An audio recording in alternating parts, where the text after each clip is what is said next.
नमस्कार मित्रों, आपके और मेरे YouTube चैनल पर आपका स्वागत है। कैसे हैं आप? राधे राधे सभी को मेरे बच्चों को प्यार, बड़ों को राधे राधे। कैसे हैं आप? बढ़िया होंगे।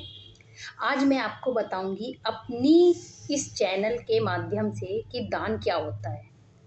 दान का शाब्दिक अर्थ होता है देने की क्रिया। दान वह है जिसे देकर भूल जाया जाए।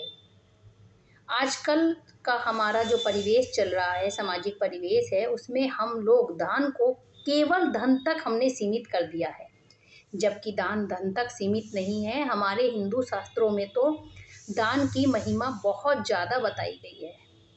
दान कई प्रकार का हो सकता है। हमारे शास्त्रों में कन्यादान से लेके गौदान तक और अन्नदान तक की प्रथा है। सबसे बड़ा दान अन्नदान।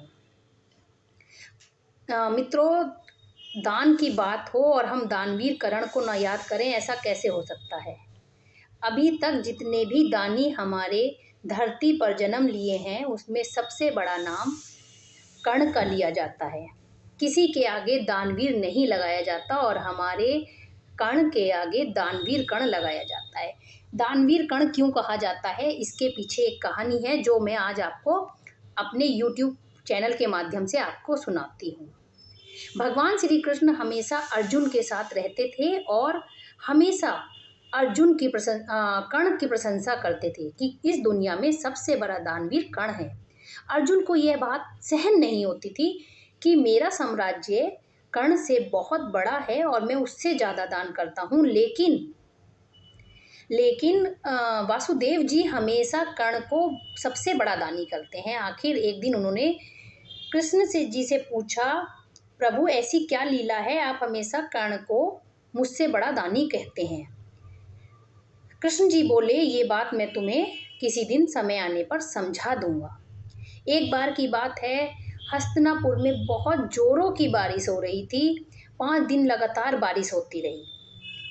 सारी धरती जलमग्न हो गई, कहीं सूखे का नाम नहीं रहा। ऐसे में एक ब्राह्मण अर्जुन के पास आया और बोला,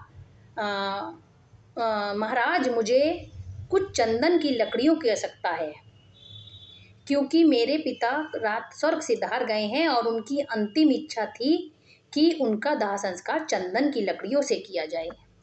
अर्जुन सोच विचार में पड़ गए कि इतनी बारिश में मैं सूखी चंदन की लकड़ियां इनको कहाँ से दूं।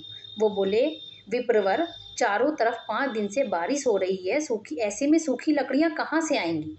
एक काम करो, किसी दुकानदार के पास अगर लकड़ियां हो तो आप वहां से ले लीजिए और उसे मेरा बता दीजिए कि अर्जुन ने भेजा है, मैं अपने आप उसका भुगतान कर दूंगा। ब्राह्मण बोले, महाराज, मैं सारे में ढूंढ आया, मुझे कहीं लकड़ियां नहीं मिली, अतः मैं निराश होकर आपके पास आया हूँ।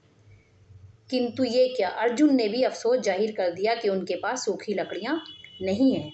ऐसे में कृष्ण जी हंसे और मुस्कुराए और बोले, विप्रवर, आप अपनी समस्या को लेकर कर्ण के पास जाइए। वो आपकी समस्या का ही एकमात्र वो ही ऐसे हैं जो आपकी समस्या का समाधान कर सकते हैं। अर्जुन बोला, सखा, जब सारे में लकड़ियां नहीं हैं सूखी, तो कर्ण इनको लकड़ियां कहाँ से देंगे। कृष्ण बोले, कल को आपको इसका प्रमाण मिल जाएगा। अब अगले दिन ब्राह्मण कर्ण के पास गए। बोले, उन्होंने अपनी समस्या बताई, महाराज, ऐसे ऐसे मेरे पिताजी स्वर्ग सिधार गए हैं और उनकी अंतिम इच्छा थी कि चंदन की लकड़ियों से ही मेरा दाह संस्कार किया जाए। अब चंदन की लकड़ियां नहीं मिल रही, तो बताइए मैं क्या करूं। कर्ण सोच में पड़ गए। बोले, 5 दिन से लगातार बारिश होने की वजह से कहीं सूखी लकड़ियां तो आपको नहीं मिलेंगी। फिर उन्होंने एक सैनिक को बुलाया और बोले, आपकी समस्या का समाधान जरूर होगा और आपके पिताजी की अंतिम इच्छा भी पूरी जरूर होगी। आप एक काम कीजिए। सैनिक को बुलाकर बोले, मेरे महल में जितने भी खंबे लगे हुए हैं वो चंदन के हैं और जितने भी मेरे पलंग हैं वो भी चंदन के हैं। आप वो सब काट कर उनकी लकड़ियां बनाइए और इस ब्राह्मण को दे दीजिए। सैनिक ने महाराज की आज्ञा का पालन किया और उस ब्राह्मण को चंदन की लकड़ियां दे दी। ब्राह्मण बहुत खुश हुआ, उसने अपने पिता की अंतिम इच्छा को पूरा कर दिया। जब यह अर्जुन ने देखा तो उन्हें बहुत आश्चर्य हुआ कि मेरा महल अर्जुन से बहुत बड़ा था और वहाँ भी चंदन की लकड़ियाँ थीं। सारे खंबे, खिड़कियाँ, दरवाजे चंदन के थे, मगर मेरे मन में यह विचार क्यों नहीं आया? कृष्ण जी हंसे और मुस्कुराए। बस यही अंतर है अर्जुन, तुम में और कर्ण में। अपने घर को तोड़कर भी कर्ण हमेशा दूसरों की मदद करते हैं। जो चीज़ दान की कोई सोच ना सके वो कर्ण करते हैं। इसीलिए जब तक यह दुनिया रहेगी दानवीर कर्ण का नाम प्रसिद्ध रहेगा। मित्रों, दान करने के लिए किसी सामर्थ्य की ज़रूरत नहीं होती। दान करने के लिए हमें इच्छा शक्ति की ज़रूरत होती है।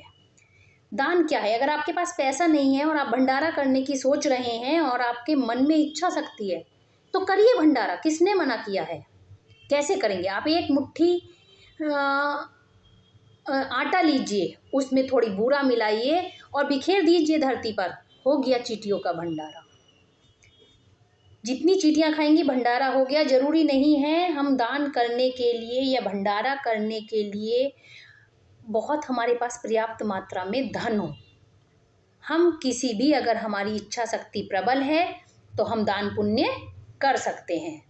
तो मित्रों, आज अपनी वाणी को मैं यहीं विराम देती हूँ। फिर मिलते हैं नई वीडियो के साथ।